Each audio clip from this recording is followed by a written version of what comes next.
लोग समझते थे सरदार जी का इंतकाल हो गया है, मगर वो मेरी मौत थी। उस पुराने मैं की मौत, नफरत की मौत जो मेरे दिल में थी। और आपको ये किस्सा बताने के लिए मुझे उसी पुराने मुर्दा मैं को फिर से जिंदा करना पड़ेगा।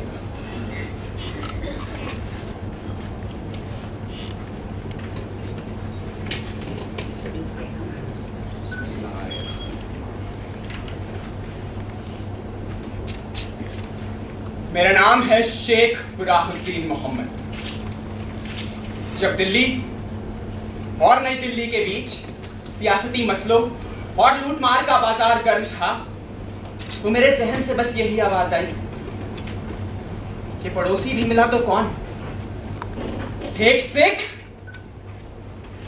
जो पड़ोसी धर्म निभाना या मेरी जान बचाना तो दूर, ना जाने कब अपनी कृपाण निकाल कर वो मेरी जान ही ले ले। बात तब की है, मैं सिखों से डरता था, पर इन अंग्रेजों से थोड़ा ज्यादा, क्योंकि अंग्रेज थे। कोट पतलून पहनते थे, डैम ब्लडी फूल जैसी कुछ भाषा बोलते थे जो मैं भी सीखना चाहता था। पर सिखों से जो डर लगता था, उसमें नफरत कहीं घुल मिल सी गई थी। मैट्रिक पास करने के बाद मुझे मुस्लिम विश्वविद्यालय भेजा गया। खुदा खैर करे उस वार्डन का, जिसने मेरे साथ एक पंजाबी मुसलमान को रहने की जगह दी। गुलाम रसूल, जी हाँ, यही नाम था उसका। बेहद दिलचस्प आदमी था वो, और वो रावलपिंडी का रहने वाला था। लतीफे क्या खूब पढ़ा करता था वो। अब मियां आप भी कहेंगे कि किस्सा चला सरदार जी का, और ये अचानक गुलाम रसूल कहां से बीच में टपक पड़े। दरअसल इस पूरे किस्से से गुलाम रसूल का एक बहुत ही गहरा ताल्लुक है। तो बात तब की है जब गुलाम रसूल के जितने भी लतीफे होते थे वो प्राय सिखों पर ही हुआ करते थे।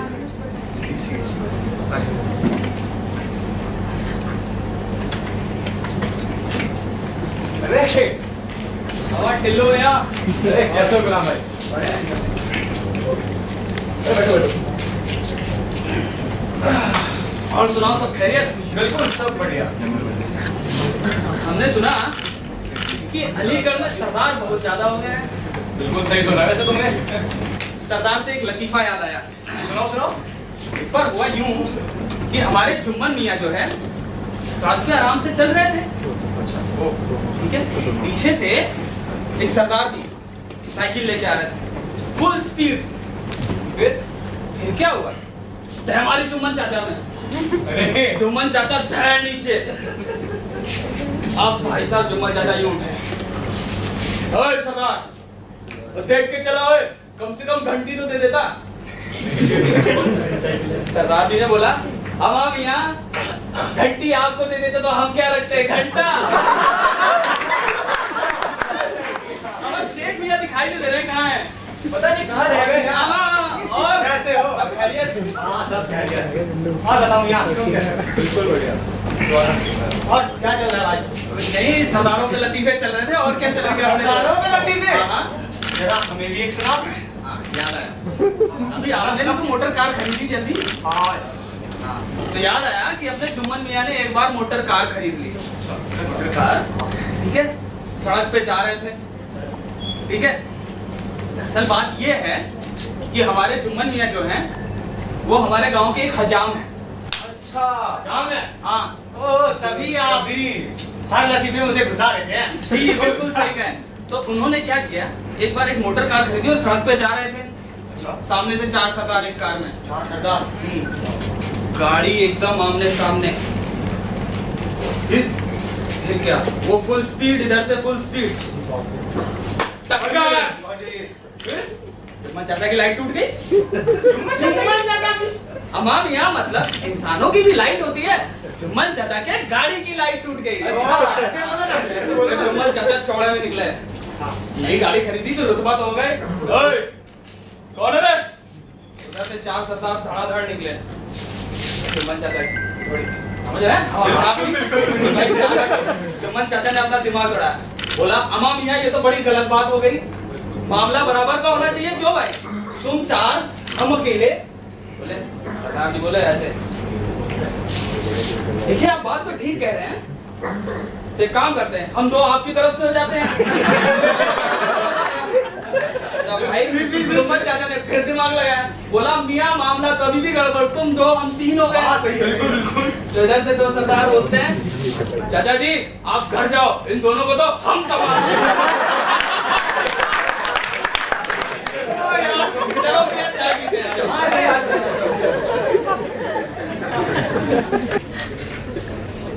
खैर कॉलेज खत्म हुए अब कई साल हो चुके थे। विद्यार्थी से पहले मैं क्लर्क और फिर हेड क्लर्क बना।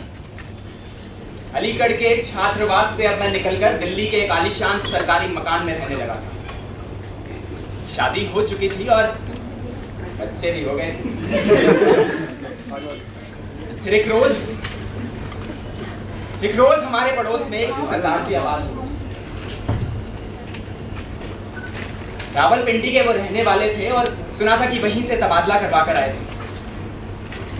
ऐसा बोला जा रहा था कि मौत के मुंह से बचकर आए थे सरदार जी, पर मैं नहीं मानता। अरे 24 घंटे दांत निकाल निकाल कर हंसा करते थे, ना कोई शर्म ना कोई लिहाज। इतने शातिर थे वो कि शुरुआत में उन्होंने मुझे भी अपने दोस्ती के जाल में फंसाना चाहा, पर मियां मैंने ऐसा होने नहीं दिया। और एक रोज गुस्से में उनसे दोपहर को मैंने पूछ ही लिया, अरे सरदार जी क्यों खराब कर रहे हैं मेरा दिमाग, 12 बज गए हैं क्या? इस पर वो सरदार जी बहुत ही खिलखिलाकर हंसे और कहने लगे कि 24 घंटे ही 12 बजे रहने हैं। और फिर से हंसते हुए अपने घर की ओर चल दिए। मुझे ऐसा लगा मानो मैंने कोई बहुत ही बढ़िया लतीफा कह दिया जो सरदार जी को भी पसंद आया। मैंने तो अपनी बेगम को ताकीद कर दी कि देखो हमारे बच्चों को सरदार जी के घर के आसपास भी ना जाने दिया जाए। पर जनाब बच्चे तो बच्चे थे, ये कहां किसी की सुनने वाले। एक रोज शाम को दफ्तर से आते वक्त मैंने देखा कि सरदार जी और मेरे बच्चे साथ में ही खेल रहे हैं। मैंने भी कुछ नहीं कहा और मैं अपने घर की ओर चल पड़ा। अंदर गया तो खबर सुनी कि दिल्ली में फिर से कत्लेआम शुरू हो गए। अरे वहां दरियागंज में हजारों मुसलमानों के घरों को आग लगा दी गई और चांदनी चौक में सैकड़ों मुसलमानों की दुकानों को लूट के उनका सफाया कर दिया गया।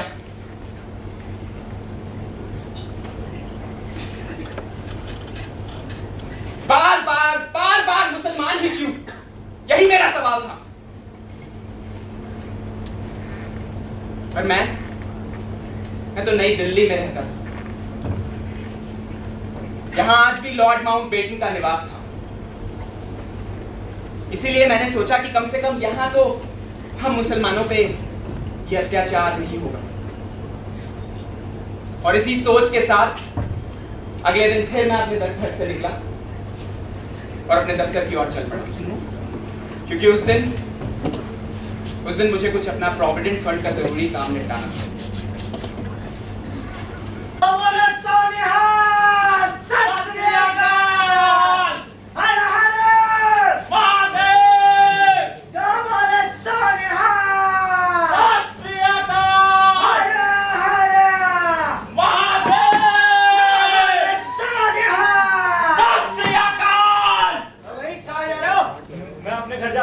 चलो कनॉट प्लेस। क्यों?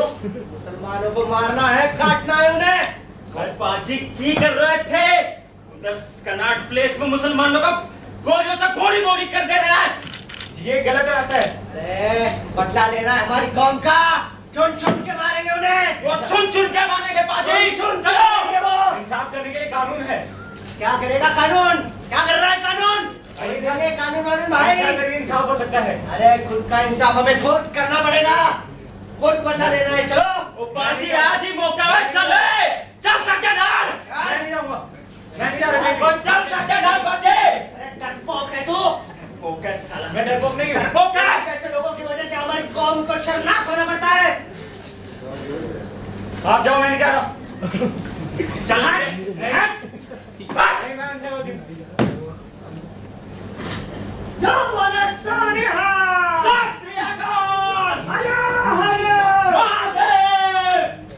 अरे जनाब, आप कहाँ जा रहे हैं? जी मैं तो अपने दफ्तर जा रहा हूँ। आप दफ्तर कैसे जा सकते हैं? आपको पता नहीं है कनॉट प्लेस में दंगे चालू हुए हैं। नई दिल्ली के कनॉट प्लेस में दंगे? जी हाँ, अगर आप अपनी जान की खैरियत चाहते हैं तो वापस लौट जाइए। वहाँ मुसलमानों को ढूंढ ढूंढ के काटा जा रहा है। ये साले नई दिल्ली तक भी पहुंच गए। मुसलमानों को नई दिल्ली में काट रहे हैं। जी क्यों होया की कर रहे हो तुसी? सरदार जी अभी अभी सुना कि मुसलमानों को काट रहे हैं नई दिल्ली में। ਉਹ ਵੀਰ ਜੀ ਘਬਰਾਉਣ ਦੀ ਕੋਈ ਲੋੜ ਨਹੀਂ। ਤੁਹਾਡਾ ਵੀਰ ਰਜੇ ਤੇ ਤੁਹਾਨੂੰ ਕੋਈ ਹੱਥ ਨਹੀਂ ਲਾ ਸਕਦਾ। ਤੁਸੀਂ ਆਰਾਮ ਨਾਲ ਆਪਣੇ ਘਰ ਜਾਓ ਜੀ, ਤੁਹਾਡਾ ਵੀਰ ਬੈਠਾ ਹੈ ਇੱਥੇ, ਫਿਕਰ ਨਾ ਕਰੋ। पर सरदार जी कुछ हो गया तो? ਉਹ ਵੀਰ ਜੀ ਬੋਲਾ ਨਾ, ਅਸੀਂ ਬੈਠੇ ਹਾਂ ਇੱਥੇ, ਤੁਹਾਨੂੰ ਕੋਈ ਕੁਝ ਨਾ ਕਰ ਸਕਦਾ। ਜਾਓ ਜੀ, ਘਰ ਜਾਓ, ਆਰਾਮ ਨਾਲ ਆਪਣੇ ਘਰ ਜਾਓ, ਫਿਕਰ ਨਾ ਕਰੋ। शुक्रिया सरदार जी।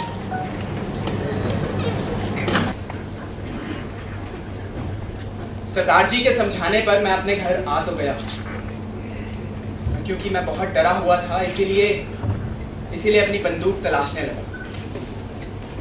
अपने नौकर को मुंडू को मैंने आवाज लगाई पर उसने नहीं सुनी, और फिर आकर मुझे बोला कि उसने मेरी बंदूक एक मुसलमानी गुट जो कि दरियागंज में थे उन्हें दे दी। पूछने पर उसने बताया कि वो कुछ काफिरों को मारने की एक बड़ी योजना बना रहे थे। अरे मैंने उसे कहा, बेवकूफ, मेरी बंदूक उठाकर तू दरियागंज से आया? अरे यहाँ मेरी हिफाजत कौन करेगा? मैं तो रह गया ना यहाँ इन काफिरों के बीच, निहत्था, अकेला। अरे मुझे गोली मार दी गई तो कौन जिम्मेदार होगा? इसी सोच के साथ मैंने उससे कहा कि दरियागंज जा और वापस जाकर मेरी बंदूक लेकर आ, और हो सके तो कुछ कारतूस भी। उसने कहा कि ठीक है, पर मैं जानता था कि मुंडू चला तो गया और ये लौट के नहीं आने वाला था। अब यहाँ इस वीरान में मैं बिल्कुल अकेला था। उधर उस दीवार पर लगी मेरी बेगम और मेरे बच्चों की तस्वीर मुझे घूरती थी। उन्हें देखकर मेरी आंखों में आंसू आ जाते थे कि न जाने कभी इनसे अब मुलाकात हो भी पाएगी या नहीं। और दिल में कहीं तसल्ली भी थी कि कम से कम ये तो पाकिस्तान सुरक्षित पहुंच गए होंगे।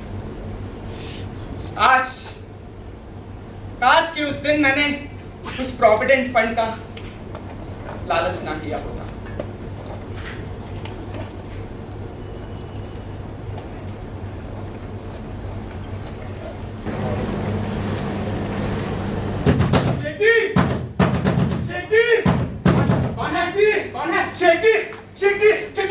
छेती करो, तुसी मेरे नाम मेरे कर करो, छेती करो। सरदार जी हुआ क्या है? शेख जी दंगे होने लगे हैं, थोड़े घर पे हमला होने लगे। शेख जी तुसी मेरे नाम मेरे कर चलो। अरे सरदार जी मैंने किसी का क्या बिगाड़ा? शेख जी थोड़ी जान दे खतरा है, मेरी बात मानो, तुसी मेरे नाम मेरे कर चलो। शेख जी जल्दी करो। अभी पहुंच गए। सरदार जी मेरे सामान का क्या होगा? और सामान की फिक्र ना करो वीरे, मैं आप पे देख लूंगा। तुसी मेरे नाल मेरे कर चलो, थोड़ी जान दे खतरा है। चलो मेरे नाल मेरे कर चलो। जी सरदार जी। जी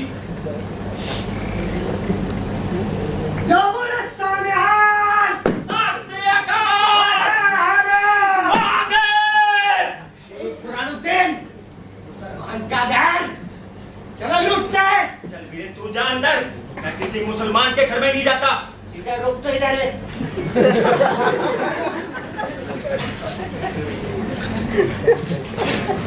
अबे जल्दी भागिए।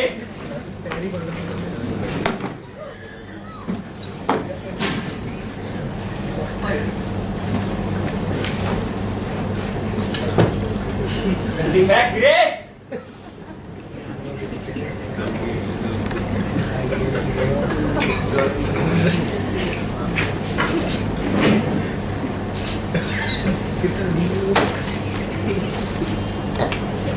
ओए खड़ जा।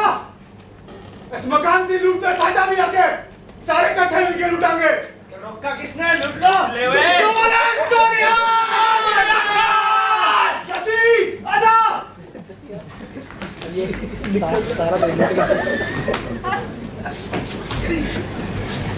चलो, बाकी बात से लूटांगे। शेड का सामान लेके घर चलो। खोल दे।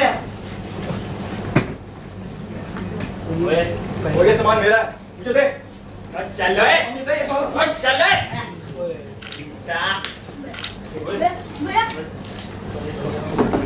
उसकी चाबी कितने हुए? अभी तो इसकी होगी पाकिस्तान में। आ गया ना डरपोक। मुसलमान का बच्चा था तो यहीं पे रुकता, सामना करता। अच्छा, तुम तो जैसे बड़े बहादुर हो। शेख जी डरपोक क्यों होने लगे? वो कोई पाकिस्तान नहीं गए। वो पाकिस्तान क्या मुंह काला करवाने गया अपना? कहाँ गया वो? पाकिस्तान नहीं गया, कहाँ गया वो? मुकाला की करते वो तो हमारे घर तू क्यों मुझसे बोल रहा है? क्या तू बोला? क्यों मुझसे बोल रहा है? तो फिर ये- नहीं बोला। तू ऐसा कुछ नहीं बोला वो भाई। नहीं पता है मेरे। वो पता है मार लूं, मार साला लूं, मार साला लूं, मार साला लूं, मार साला लूं, मार साला लूं, मार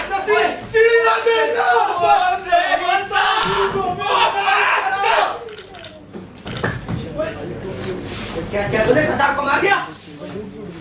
चल भाग ले, चल। बढ़िया है। पापा, पापा, पापा। सरदार जी क्या किया? सरदार जी क्या किया आपने? सरदार जी करजासी ओए, करजासी। कैसा कर्जा सरदार जी? ਉਹ ਵੀ ਇੱਕ ਵੇਲਾ ਸੀ ਜਦ ਰਾਵਲਪਿੰਡੀ ਵਿੱਚ ਮੁਸਲਮਾਨ ਨੇ अपनी जान गवा के मेरे परिवार की लाज रखी थी। सरदार जी क्या नाम था उस रावलपिंडी के मुसलमान का? गुलाम गुलाम रसूल। पापा, गुलाम रसूल। गुलाम रसूल।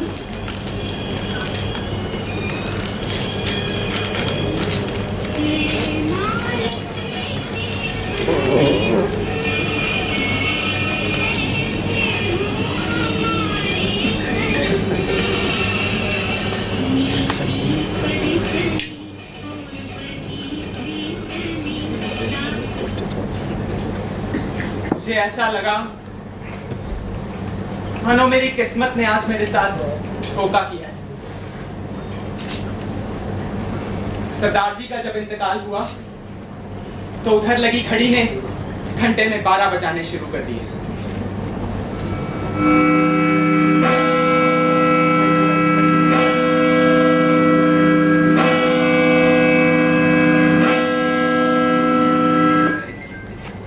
और इसी वक्त सरदार जी की नजरें उस घंटे की ओर घूम गई। एक अजीब सा नूर था आज इन सरदार जी के चेहरे में। ये नूर और इनकी दाढ़ी देखकर आज मुझे मेरे अब्बा हुजूर की याद आई। इतनी मिलती जुलती थी सरदार जी और मेरे अब्बा हुजूर की शक्ल, पर मैंने पहले कभी इस पे गौर ही नहीं किया। उस वक्त कहीं दूर से गुलाम रसूल की वही आवाज मेरे कानों में गूंजी। वो कहता था कि 12 बजते ही सिखों की बुद्धि फिर जाती है और ये कुछ ना कुछ गलत कर ही बैठते हैं। आज भी यही हुआ। अरे एक मुसलमान की जान बचाने के लिए एक सरदार ने अपनी जान दे दी।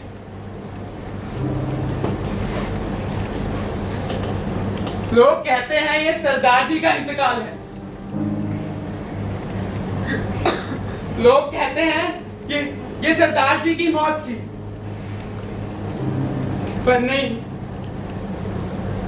ये सरदार जी की मौत नहीं सी, ये मेरी मौत सी, ये मेरी मौत सी, ये मेरी मौत सी।